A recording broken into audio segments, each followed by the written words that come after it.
السلام علیکم۔ آج ہم اپنا علم النحو کا لیکچر نمبر 21 شروع کریں گے، جس میں فصل نمبر 14 مجرورات پڑھیں گے۔ ٹھیک ہے، جو اسم مجرور ہوتے ہیں وہ دو ہیں۔ ایک تو مضاف الیہ۔ مضاف الیہ وہ ہوتا ہے جس کی طرف نسبت ہوتی ہے، جیسے زید کی طرف غلام کی نسبت ہے تو زید ہمارے پاس مضاف الیہ ہو جائے گا۔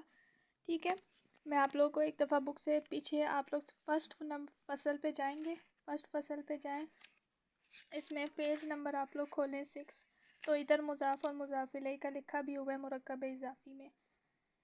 جس کی اضافت ہوتی ہے اس کو مضاف کہتے ہیں، اور جس کی طرف اضافت ہوتی ہے اس کو مضاف الیہ کہتے ہیں۔ تو زید کی طرف ہماری اضافت تھی تو زید ہمارے پاس مضاف الیہ ہو جائے گا۔ انہوں نے کیا کہا تھا کہ جو اسم مجرور ہوتے ہیں وہ دو ہیں۔ ایک تو مضاف الیہ، اگر کوئی اسم مضاف الیہ ہو تو وہ مجرور ہو جاتا ہے۔ زید ہمارے پاس مضاف الیہ تھا اس لیے اس کو ہم نے مجرور کر دیا۔ دوسرا وہ جس پر حرف جر داخل ہو۔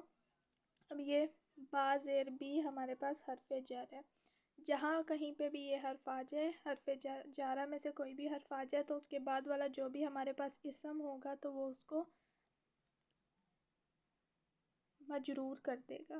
ٹھیک ہے، مضاف پر الف لام اور تنوین نہیں آتی۔ مضاف کون سا ہوتا ہے؟ جس کی اضافت ہوتی ہے، جیسے غلام کی اضافت زید کی طرف ہو رہی ہے تو غلام ہمارے پاس مضاف ہو جائے گا۔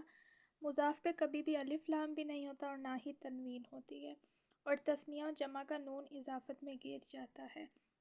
جیسے اگر یہ ہمارے پاس تثنیہ کا تھا غلامانی، لیکن جب ہم اس کو زید کی طرف نسبت کریں گے تو اس کا نون اعرابی گر جائے گا تو کیا ہو جائے گا؟ غلام زیدن۔ اب فارسانی تھا، جب ہم نے اس کی اضافت کی تو فارسا ہو گیا۔ مسلمون تھا، جب ہم نے اضافت کی اس کے ساتھ تثنیہ کا تھا، جب اضافت کی تو آگے سے نون اعرابی گر گیا۔ آگے ہے فائدہ نمبر 2، مضاف الیہ کے معنوں میں کا، کی، کے، را، ری، رے، نا، نی، نے آتا ہے۔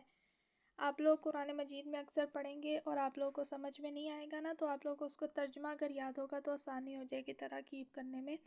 جیسے اگر ہم کوئی سنٹینس پڑھتے ہیں تو اس کے ترجمے میں کا، کی، کے یا را، ری، رے یا نانی، نے میں سے ترجمہ آ رہا ہے تو وہ ہمارے پاس کیا ہو جائے گا؟ مضاف الیہ۔ جیسے غلام زیدن، زید کا غلام، اب ہمیں ترجمے سے پتہ چل رہا ہے کہ یہ مضاف اور مضاف الیہ ہیں کیونکہ کا ترجمہ آ رہا ہے۔